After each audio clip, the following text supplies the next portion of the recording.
নমস্কার বন্ধুরা, মাম্পিস রান্নাঘরে সবাইকে স্বাগত। আজকে আমি রুই মাছের একটি ঝোলের রেসিপি নিয়ে হাজির হয়েছি। ঝোলটি খেতে ভীষণই সুন্দর হয়।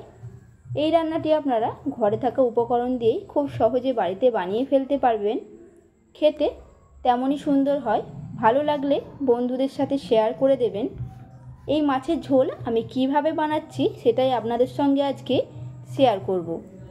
এটা বানানোর জন্য সবার প্রথমে আমি 4 পিস রুই মাছকে ধুয়ে পরিষ্কার করে নিয়েছি। দিয়ে দিলাম 1 চামচ নুন, 1 চামচ হলুদ গুঁড়ো। মাছটাকে খুব ভালোভাবে ম্যারিনেট করে নেব। দেখুন, খুব ভালোভাবে মাছগুলোকে মাখিয়ে নিচ্ছি যাতে মাছের মধ্যে নুন আর হলুদ খুব ভালোভাবে ঢুকে যায়। এইভাবে মাছটাকে রেখে দিলাম 10 মিনিটের জন্য। আর লাগছে একটা বড় সাইজের আলু, যেগুলোকে আমি লম্বা লম্বা করে কেটে নিয়েছি।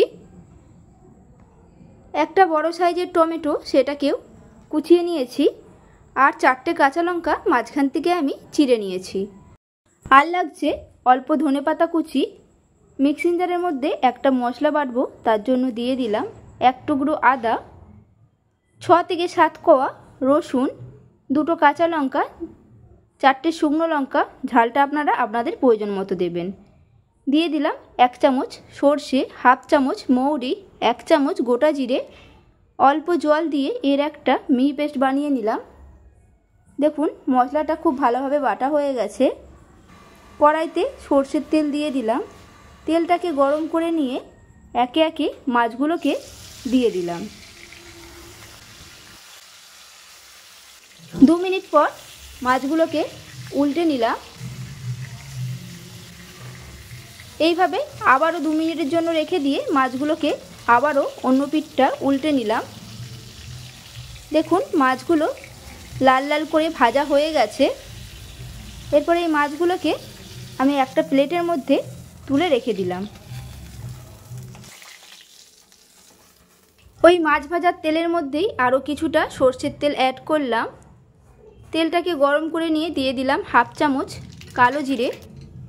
15 থেকে 20 সেকেন্ড পর দিয়ে দিলাম কেটে রাখা আলু, 1 চামচ নুন।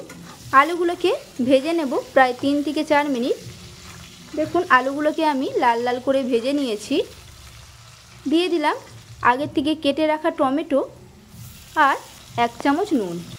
টমেটোর মধ্যে নুন দিলে টমেটোটা খুব তাড়াতাড়ি গলে যায় বা সেদ্ধ হয়ে যায়। দেখুন, টমেটোগুলো নরম হয়ে গেছে। দিয়ে দিলাম এর মধ্যে আগের থেকে বেটে রাখা মশলা। মিক্সিং জারের মধ্যে অনেকটা মশলা লেগেছিল, তার জন্য সেটাকে ধুয়ে অল্প জল দিয়ে দিলাম। 1 চামচ হলুদ গুঁড়ো দিলাম, 1.5 চামচ কাশ্মীরি লঙ্কার গুঁড়ো, 1/2 চামচ চিনি।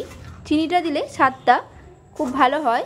এইভাবে মশলাটাকে কষিয়ে নিলাম। দেখুন, মশলাটা একেবারে শুকিয়ে গেছে, তেল ছাড়তে শুরু করেছে। দিয়ে দিলাম পরিমাণ মতো জল।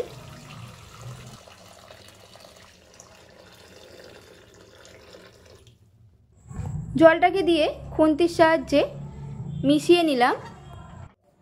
দিয়ে দিলাম পরিমাণ মতো নুন, 4টে চেরা কাঁচা লঙ্কা। এরপর ঢাকনাটা আটকে দিয়ে মিডিয়াম আঁচে হতে দিলাম 8 থেকে 10 মিনিটের জন্য। ঢাকনা খুলে নিলাম। দিয়ে দিলাম ভেজে রাখা মাছ। মাছগুলোকে দিয়েও খুন্তি দিয়ে মিশিয়ে নিলাম। আবারও ঢাকা দিয়ে হতে দেব প্রায় 5 মিনিটের জন্য। 5 মিনিট পর ঢাকনাটা খুলে নিলাম। দেখুন, ঝোলটা অনেকটাই শুকিয়ে গেছে আর আলুগুলো খুব ভালোভাবে সেদ্ধ হয়ে গেছে। দিয়ে দিলাম অল্প কিছু ধনেপাতা কুচি।